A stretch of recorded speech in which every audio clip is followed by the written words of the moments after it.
Hey everybody, welcome to Audi of Columbus and Byers Auto. George Kauffman having us in because this is that special time of year. It's the game. Ohio State and Michigan on Saturday at the Big House. Noon Lettermen Row will have that coverage for you on Saturday, of course, but we've got to get ready for it right now. So George, we've got Reid, Fragel, and Boren in the house to talk about this. We've got some really nice cars right behind us, and it's just that it's got that special time of year. Thanks for having us, and what are you most looking forward to this week, this time of year? Well, I mean, obviously, I'm looking forward to a big win. Going up there and beating them in their own house, I think would be awesome. Eat a little leftover turkey and some adult beverages. I'm looking forward to had my birthday last Saturday and got a nice win over Nittany Lions, and I'm looking for another W this Saturday. You get a birthday win, an East Division title, the first for Ryan Day. You followed up the next week with the Thanksgiving feast in Ann Arbor. I mean, that's a good run. It's a solid week. It's a solid week. Nice. All right, these two guys down there, they've got some gold pants. Reid, just take us through what this game means to somebody who's played it. And I know that it's unique for you because you actually grew up on the other side of the border. Yeah, it's hard to put into words until you've experienced it, I think, from the player standpoint. But growing up in that state up north, it was a different perspective. You can't even call it your home state. Hey, it's a good place. I know, right? But I've slowly merged to an Ohio guy. So, but yeah, it's hard to put into words until you come out to the field the first time, and it kind of hits you all at once. You hear the build-up all week. You get all these videos. They do a really good job. Urban Meyer and Coach Tressel did a really good job of relaying the importance of this game, this rivalry, by showing the history and what it means. And so, I mean, even though we've only lost one of the last 15 games, I guarantee you they're still valuing the importance of this game by letting them know, hey, if you slip up, you don't want to be that team, to be the team that lost. I mean, I think we were the last team that did, and that still kind of hangs with me. I don't know about you, but that's still something that hangs with me. So I think, I guess, to best put into words for guys, it means everything. I mean, this is your season, do or die. It's just the best way to put it to somebody. We didn't plan it this way when we put together, come out here to talk about the game. But Reid and Zach, you guys have some of the most interesting perspectives on this game that you could possibly have. Because Zach, for anyone who doesn't remember your origin story and your family, I mean, there was a lot of blue in the closet growing up.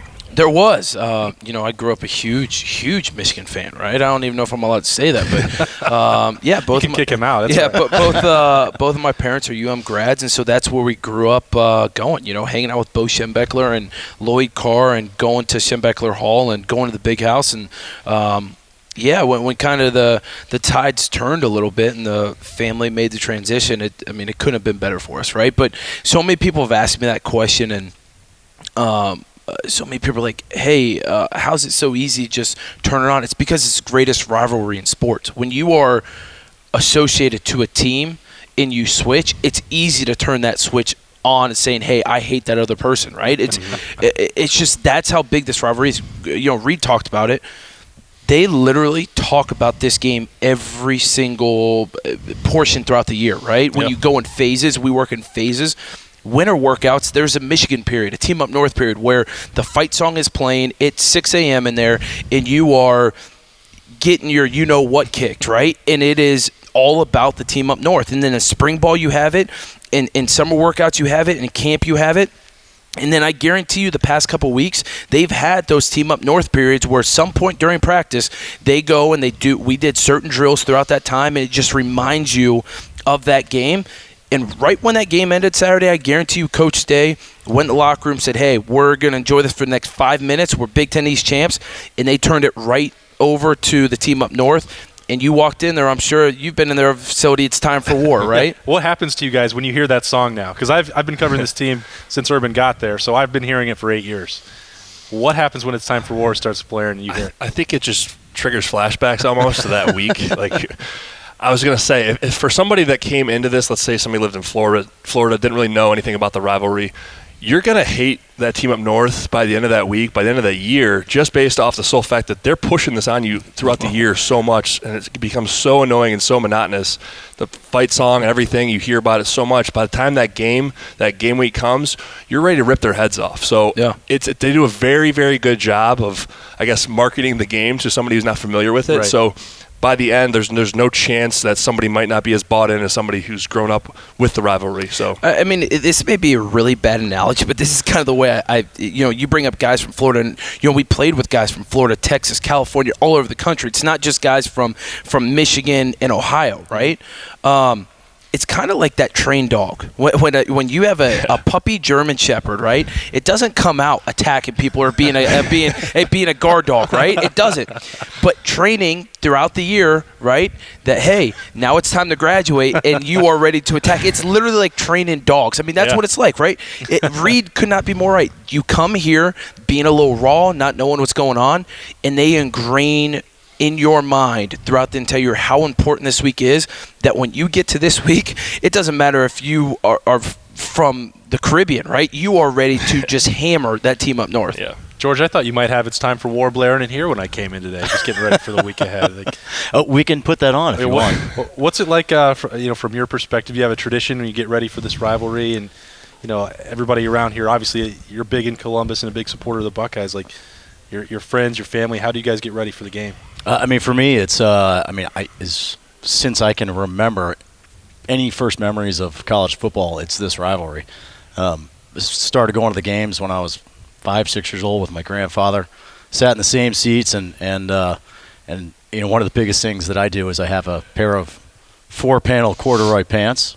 Oh, I love it. Scarlet and gray, scarlet and gray, scarlet and gray. That they were actually my grandfather's that I had remade to fit me, and I wear them one day a year.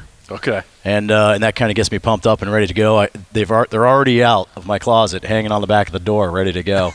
And just it's all week. We've got friends going down to a bar tonight to see the alumni band play. There's just different things throughout the week to get. The city of Columbus, to get them fired up for this game is not hard. Right. Let's be honest. So it's to get some of that pageantry in there and to get people really motivated and really excited about it, especially with a away game. Sorry. The amount of parties and people that there's going to be family in town and just getting together to watch that game and get the Buckeye victories. It's just, I can't wait. And you probably, George, know this better than anyone in Columbus, right? From a business guy perspective and being able to deal with so many different businesses. I've been in the business world for 4 years now, right?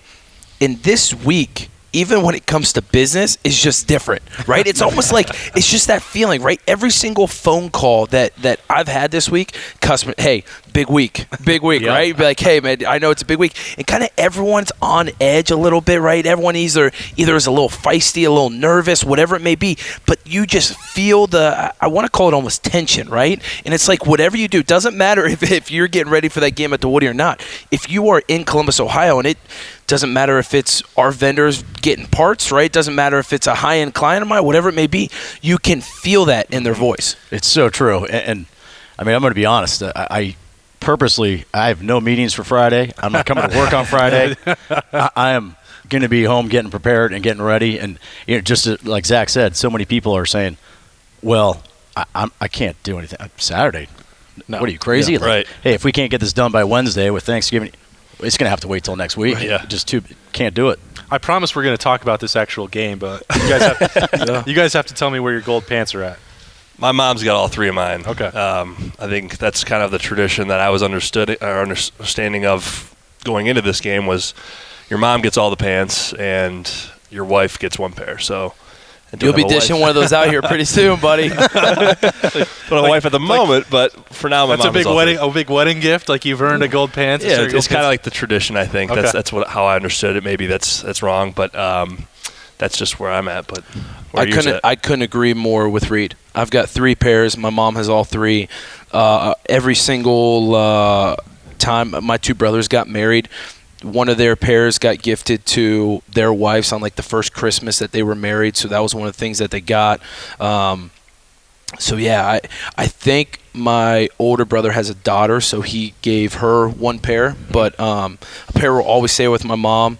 A pair will always go to my pants in the Boren family. Yeah, go to my wife if I ever get married, and yeah, we'll see what happens. That's a whole other podcast. Ladies, he is single. I don't know if you know that yet. Yeah, so it sounds like a good reality show. All right, so if Ohio State is going to win another set of gold pants and hand those out this year on Saturday at noon, what's going to be the difference? Reid, this matchup, everybody's talking about if Michigan's offense has turned the corner, can they slow down Justin Fields and J.K. Dobbins. When you look at this, though, what's the first thing that comes to your mind to settle this one on Saturday? Well, I think Coach Harbaugh, he's done a good job of turning the ship around. I think that's been noticed by everybody.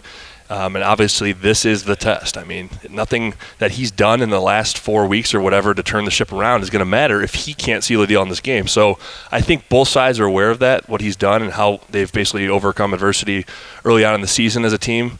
I think Shea Patterson's done a good job as of late, turning things around. But end of the day, I mean, obviously, I just think Ohio State's overpowering them in every aspect of the game. I mean, I think the O-line in particular is playing lights out across the board. I mean, I have not seen a group play this dominant. I don't even know if I can remember the last team that could compare to this, but I think it's going to be basically – it's going to put Coach Harbaugh on a judgment game, basically, that if he can't get this done, everybody's going to look at it like, well, nothing that you've done this season has mattered because you still can't seal the deal. Just like kind of how – I hate to say it because I love Coach Coop, but it was the same kind of thing there. If you can't win this game, end of the day, it's going to show your true colors, I guess, as to how the fans value you. Yeah, it's I think this is the most confused I have ever been going into a game. Really? And this is the reason why I say it, because all the big games this year that Ohio State has played, Wisconsin and Penn State, right? They were both in pouring rain. Or at least second half of Penn State was pouring rain, right? You saw what they did against Wisconsin, hammering the run, running the ball, but then they also threw the football, right? And especially in second half, had some big plays down the field, throwing it. Then you see them going to Penn State. I know Coach Day is upset with himself a little bit about the conservative play calling he went, but you saw how many times they ran the football, right? And went away from the run and those type of things. With the weather forecast calling for Michigan, either it could be rain or up to 3 inches of snow. Yeah. It's you don't know what the game plan is going to be going into it. And they may have two different game plans, right? And as soon as the game starts, throw one out and do the other, right? But it's I feel confident both ways because, like Reid said, I think our offensive line and our defensive line are so strong that I think we would overpower Michigan. But it's that snow factor, it's that question mark out there that can, shake like up the a weather game. In the second half of the Penn State Yeah, game. I mean, right. It can shake up a game, right? Yeah. You don't know how it's going to go. And so, in my honest opinion, I don't think anyone can play with Ohio State on an even playing field. If you were to play indoors, no one can play with Ohio State across the country. It doesn't matter. LSU, Clemson, no one can play with them. When you bring in a snow, rain, whatever it may be, it just messes things up. And I'm not saying it's going to be a close game. Yeah. I'm just saying it changes your perspective on things and how things are going to play out. It's weird because this conversation always seems to come up. It's like Ohio State, if you can get them in bad weather, that helps. It neutralizes the talent. Well, it doesn't. In my estimation, it doesn't, because if Ohio State is operating at this level and Michigan is operating here, well, you're both going to be playing in the same weather. Yeah. And if you're going to be in that circumstance, I'm going to tend to take the team with the better running game and the better defensive line. You guys talked about the offensive line. I don't see that from Michigan. I don't. Ed Warner's up there, and he had a tremendous impact. And Reid, you know this, for Ohio State. He was great with that offensive line here.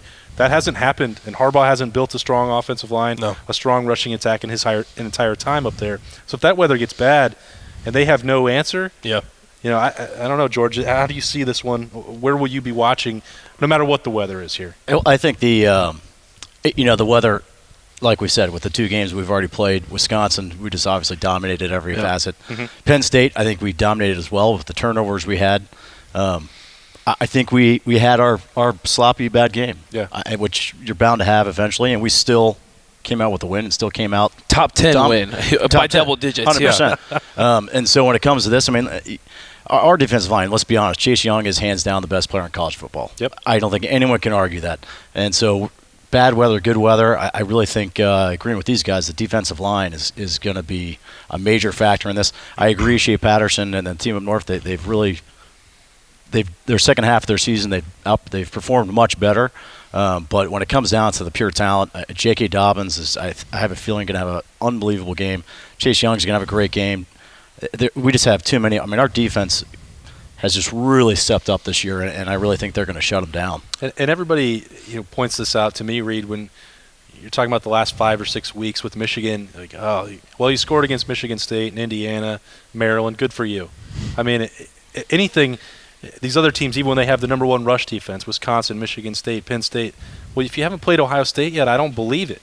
Right. You know, Yeah. that's the barometer. Can you Yep. succeed in those big games? And with Michigan in particular, it wasn't that long ago that they scored 10 points against Iowa. Like, I just, Zach said that he's confused about it. I'm just like, I'm holding out. I don't believe that the Michigan hype is for real. No, and if you watch the first half of last week's game where that team up north is at Indiana, I mean, I penciled them in to possibly lose that game. And my projections were pretty on point for the first half of that game. I mean, it was a dogfight, 21-21 at half.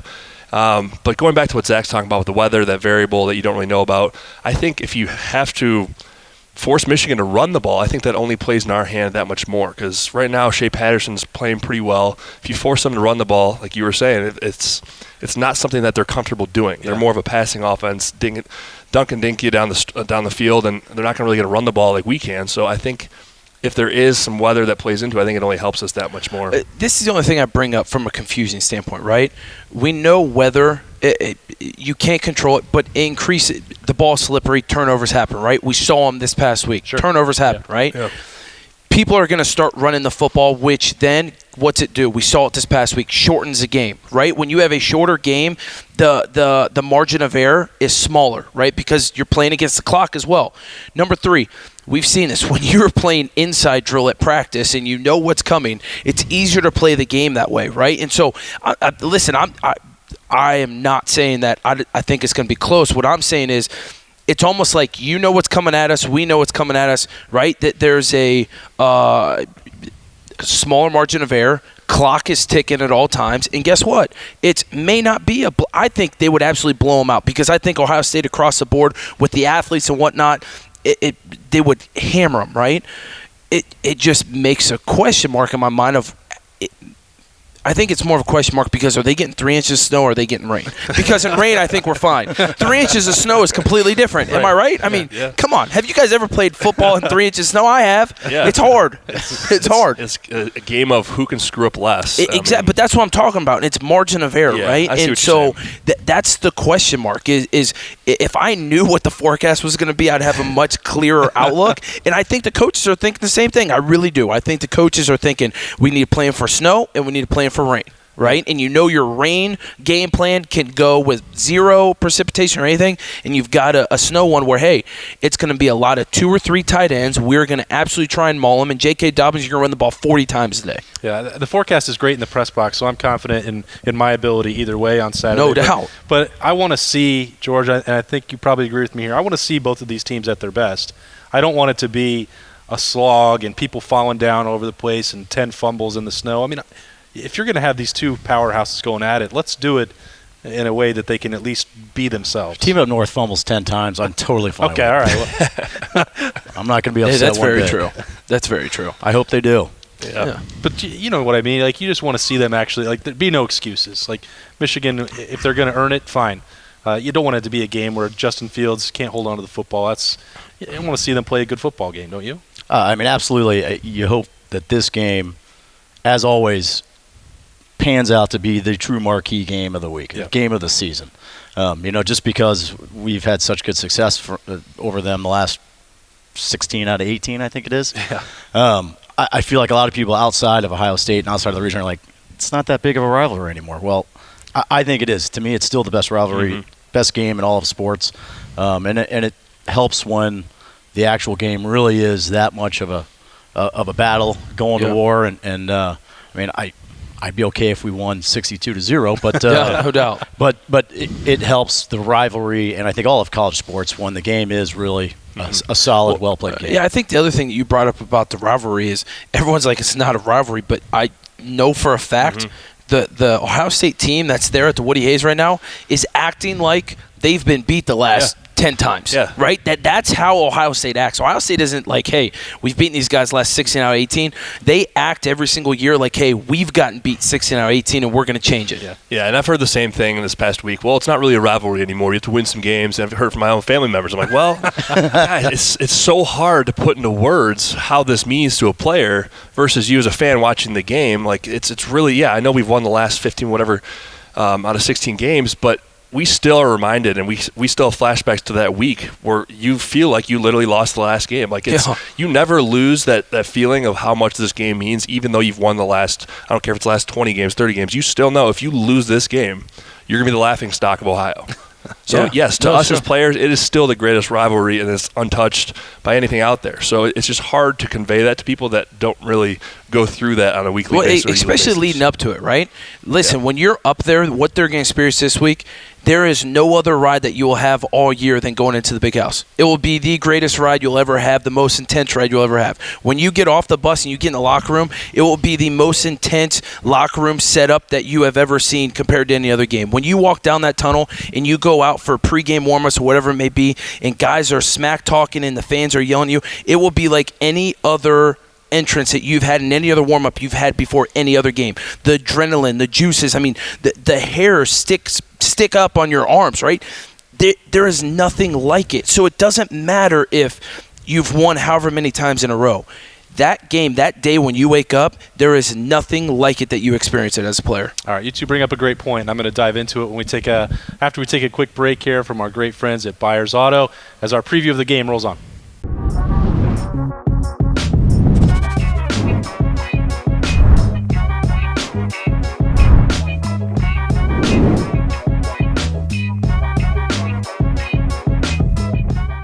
All right, welcome back in here with George Kauffman, Zach Boren, Reid Fragel. I'm Austin Ward.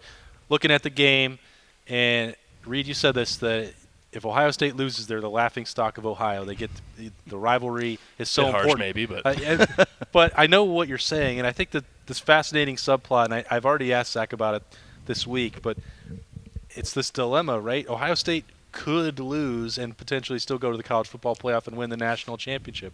And I think that's maybe why this week in particular people are looking at it like, I don't know, does the rivalry mean as much to Ohio State?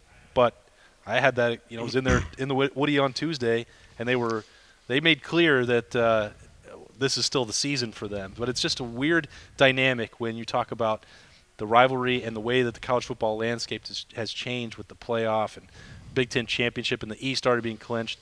It's just that part is just strange to me. Yeah, but I think it just all falls back to you don't lose sight of what this game means to the fans, to the families, to the players that have gone through it in the years past. You never lose sight of that and that feeling. I think there's always constant reminders throughout the year, like we've already talked about, that this is the game. I mean, playoffs will come. Don't worry about those right now. But this is your focus for the next 7 days. I mean, shit, it's been the focus for like the whole year. There's always that one period that you're reminded constantly, beat Michigan.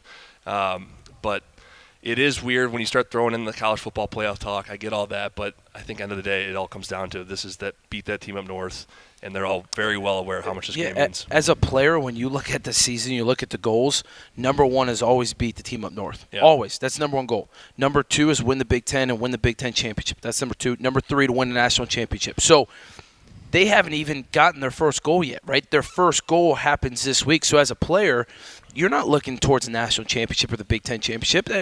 You haven't accomplished that first goal yet, which is why it goes in phases, right? So of any fan or any media person who questions how much this game means, you need to take your credentials away right now. Austin.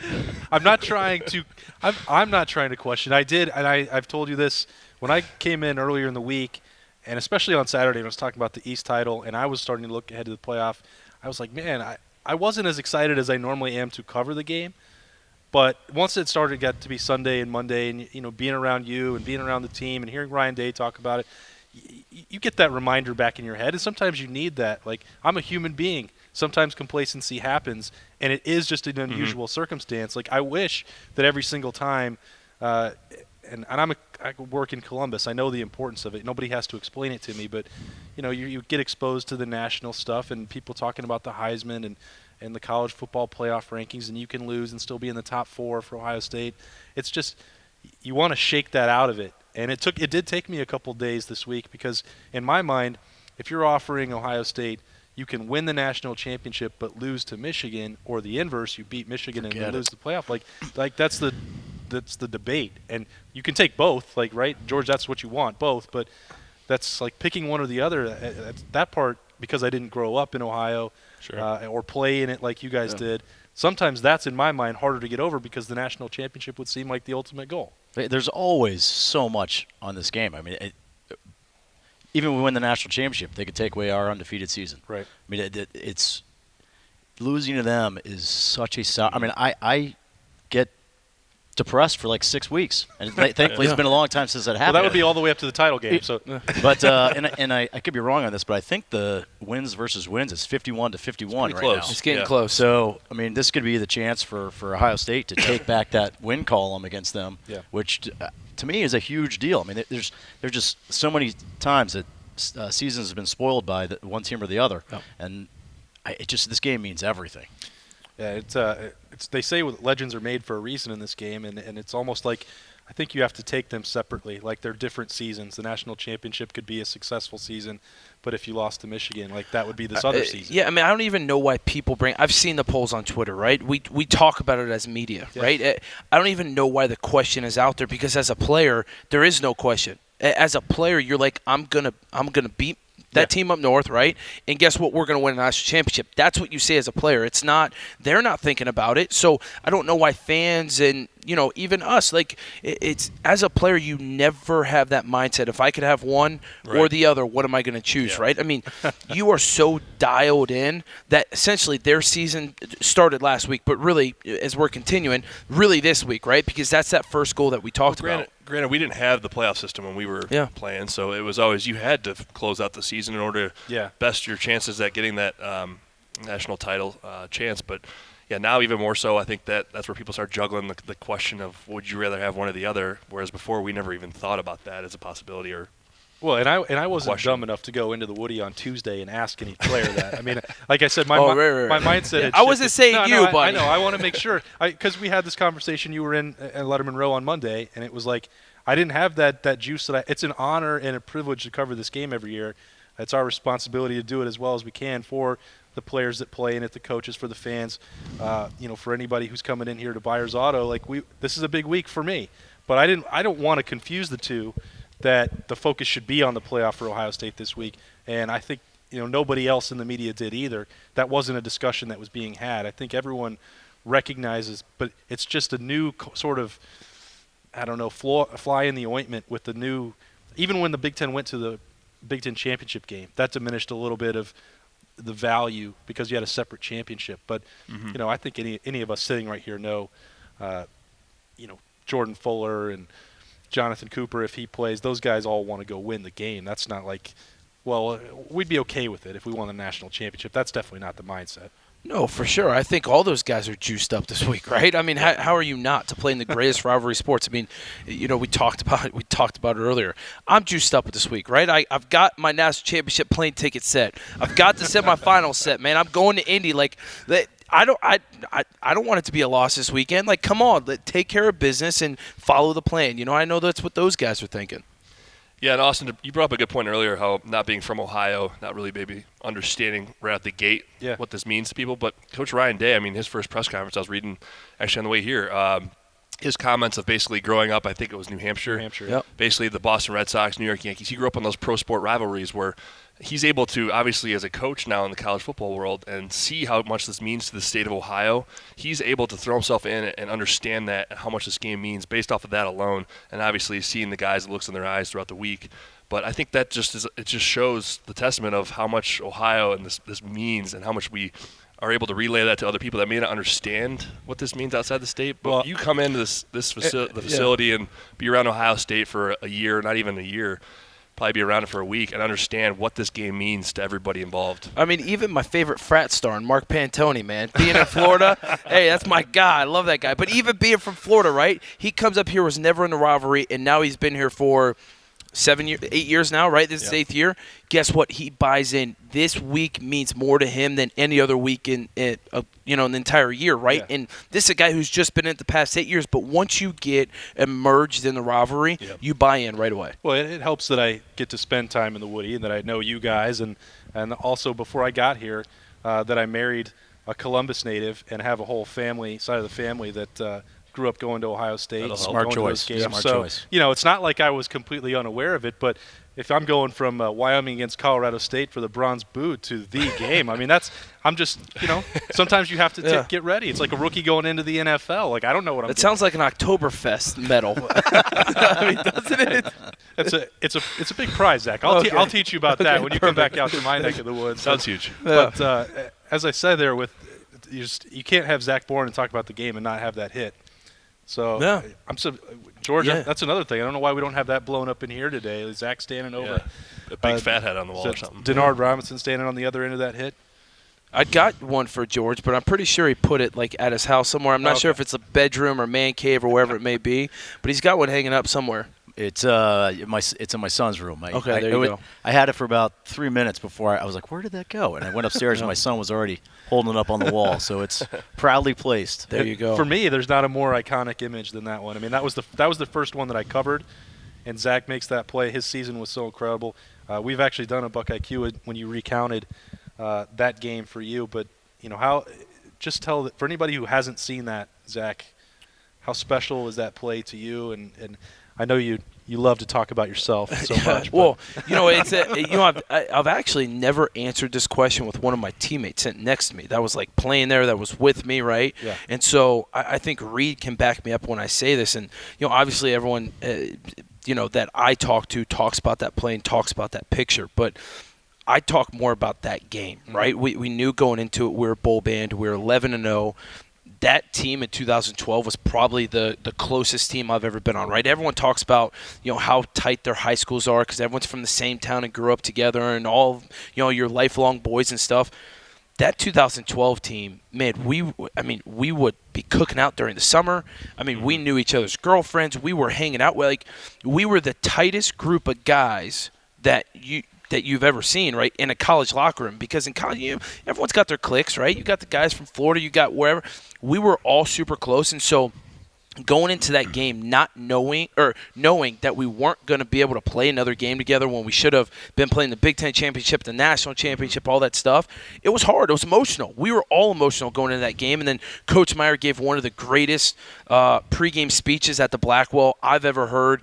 Got insane. I mean, just the emotions of that game going into it were second to none. I've never experienced a game like that in my entire life. Yeah, I get goosebumps just hearing you talk about it like that because it just brings back all the memories. And it really was, it was a unique position that we all found ourselves in with the bowl ban. I think any player that's played Ohio State has, for the most part, always had gone into that last game against the team up north knowing there's probably a chance they're going to play another game together. Yeah. But here we found ourselves knowing, the fate we had, the unfortunate fate of, we weren't going to play in that national championship game against Notre Dame and probably beat the hell out of them. Probably. I think for sure. Yeah, definitely would be my pick there. And we all had a chip on our shoulder because of that, obviously. So we went into that game basically, we obviously want to beat that team up north. That's first and foremost. But we also want to make a statement, cap off a perfect season that we should be at the top and play whoever else is at the top. Mm-hmm. So going into that game, emotions could not be higher. It was literally, I still remember it vividly, and it gives me goosebumps, like I said, thinking about it, just because the way it all played out, the way it ended, we didn't have that national championship game at the end of that senior season, but it was so perfect capping it off by beating that team up north. Fans storming the field. I remember turning around, giving Jeff Ironman a big hug. We just did it. Yeah. Fans storming the field around us, and the camera angle, I think of the game tape, it zoomed out as the fans were storming. It was the coolest thing ever. But it really was, to back to your initial question, that hit that Zach had that game, from the sideline, it was electric, and it was something that it's one of those things that play happens in a game, and it can just spark more and more momentum on top of the fueling fire that's already going. Right. That was one of them, and it was something that obviously none of us will ever forget. And you have those plays, for me, you guys can go back way longer if you need to, but you've got Zach's hit, Curtis Samuel, and you had the spot in 2016, Chris Olave becoming a legend in one game. Like, you pack it in every single year, somebody's going to emerge. I just wonder who you guys think it's going to be this week. If you've got, maybe it's someone on the radar, maybe it's Chase Young, maybe it's somebody who Garrett Wilson can follow in Chris Olave's footsteps. I don't know. If you guys have to pick somebody who might make a moment and be the difference maker in this one, George, I put you on the spot to start. Who might do it? There's so much talent on this team that, if you're really talking about kind of the breakout performance, I think you probably have to automatically exclude like J.K. Dobbins and Justin Fields and those guys that are going to have their moments. Garrett Wilson is one guy that his talent is so abundantly clear. Mm-hmm. He's so close to making one of those big breakout, like either a punt return, kick return, some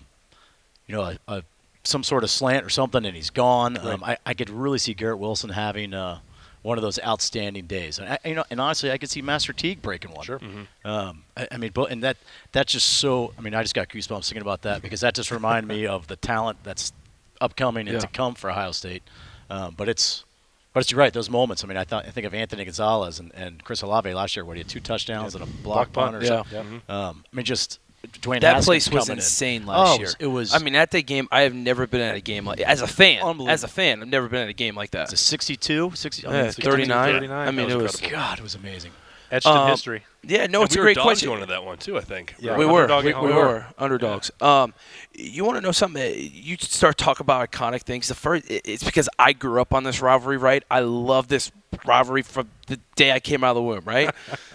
The thing I think of was it David Boston and Charles Woodson throwing punches at one another, right? That's like I was like 7, 8. I was engulfed in the game of football, and I mean that's every time I think of the rivalry, that's what I think of. If you want to talk about someone having an iconic moment this week that isn't a star player. The 2 guys jump out. Yes, Pete Warner and Malik Harrison have been playing so good this year, so good. But I think the way the game builds up, and I'm going to go back to that question mark of whether, I'm going to say Tough Borland, I think, is going to absolutely ball out. Michigan is going to go and try and run the ball at the Ohio State. They're not going to go side to side knowing what they have at defensive end, right? Yeah. They're going to try and pick on the middle of this defense. Devon Hamilton, Cornell, all those guys, that's who they're going to go after. And Tough Borland sitting there right in the middle. Is he going to step up and be able to meet these guys in the hole? And then the other one who I think is going to make a massive play, and a guy who's always been there. He doesn't have the star power, which I think he should have the star power, but the guy who almost is always in the right place at the right time is Jordan Fuller. I think sitting in the back end, Michigan may get cute, and Jordan Fuller may have a pick 6, may have a couple big-time pass breakups, but those are my 2 guys. Reid? I'm going to go with Master Teague. I think just the way that this game could play out weather-wise, I think his value with Ohio State in that backfield, being a power runner, being a dominant runner, I think it'll show in this game if it is bad weather. Obviously, Dobbins is going to play a lights-out game as well. But as somebody who's you're not expecting, I think Master Teague will be that guy out of the backfield. Okudah, I mean, he's not really a no-namer, obviously, at this point, but you can always count on him to make a play, I think, in the secondary that's going to change the game, and that's what I think is going to happen in this game, especially with sloppy weather. You force Shea Patterson to throw, I think Okudah's going to make 1 or 2 big plays. If they try to challenge Okudah, I mean, that would really surprise me, but and that's sort of why I think that this could be Damon Arnett's swan song. And you talked about, Boston and the punches thrown. You guys had that with Bradley Roby too. And if there's a guy on this team who's like Bradley Roby, it's Damon Arnett. He was out there mixing it up. He actually had Jeff Hafley out there before the Penn State game. They were both just like standing there, not giving any ground. And this, you talk about it's those tight teams where if things get chippy, you've seen those are the ones that are going to fight, right? Oh yeah, like no doubt. Those are the ones that are going to mix it up and give you those moments. I could see that happening for Damon Arnett. I think he could make a play, and I think he could get in a fight. I think that. No, listen. That's a great parlay. Listen, 100%. I would bet my life savings on it. There will be a scuffle on the field, pregame, right before the game, whatever it may be. There will be a scuffle. There always is. And actually, what I love about Ohio State this year, and listen, I love Coach Meyer and the staff he had, but you've got some young guys. Al Washington, Hafley, this is like his first time being in a rivalry, right? Ryan Day's not an old guy. There's some guys with some fire and that young fire that, guess what, are going to go out there and be right with their guys, right? And, I mean, it will happen. All right, we can't have a preview of the game at Byers Auto without getting our score predictions. So as we start to wrap it up here, think about it. Give me these numbers. I don't know. George, you want me to put you on the spot again or start with Reid down there? I'll go ahead. I've been pretty close most of the season on my things, but I'm probably going to go a little too high on this one. I'm going to say 42-14. 42-14. Zach, what do you got? That's a good one. 42-14. And their second touchdown will be a trash one at the end that we just – Okay. Garbage time. You want to know something? You just asked me that question. One score flashed in my head. Don't even know why it came there because I don't know if it's so realistic. But for some reason, I want to say it's going to be 45-3. Whoa. And the reason why I say that is because I think Coach Day and especially J.K. Dobbins and Justin Fields learned so much from last week being in the elements that guess what? Going into this week, if they are in the elements, They're going to work up different plays. They know what works. They know what doesn't work. They're going to come firing on all cylinders. And I know Coach Day is not happy he did not run up that score against Penn State, so it's going to come out firing, trying to get that number 1 seed again. And I just don't see Michigan's offense being able to do anything against this Ohio State defense. The way he was talking in the beginning, I was thinking he was going to have a close score. I did too. I was thinking he was going to go back with 26-21 or something. We call that the bait and switch. I mean, come on. Got to make you think there, George. I'm going to go ahead and go with 38-17 for some reason. That's sticking out my head. I think it's going to be, out of reach for that team up north for the majority of the game. Maybe they'll get a garbage time touchdown at the end there. But I do think it's going to be, especially if you have weather play into it, I think it's going to play in our hand that much more. All right, I've got 42-10. I've said it all week. I can't stop now. I did predict early on that Ohio State would win every game in the Big Ten by double digits. So we'll see if they can complete that. It's been such an impressive season. They got the one-game season on Saturday. Lettermen Row will be covering that. Ohio State at Michigan. It's the game. Appreciate Byers Auto for having us out here for this special preview. George Kauffman, Zach Boren, Reid Fragel. I am Austin Ward. We will see you guys in Ann Arbor, Michigan on Saturday at noon. Go Bucks. Thanks for watching. Subscribe below to get the latest videos from Lettermen Row. We got Letterman Live, we've got the practice report, we got rapid reaction. Hey, and we got Buckeye IQ with Zach Boren. For sure. We got recruiting breakdowns with Berm. We got whatever you need. Ohio State football and Ohio State athletics, we've got you covered here at Lettermen Row.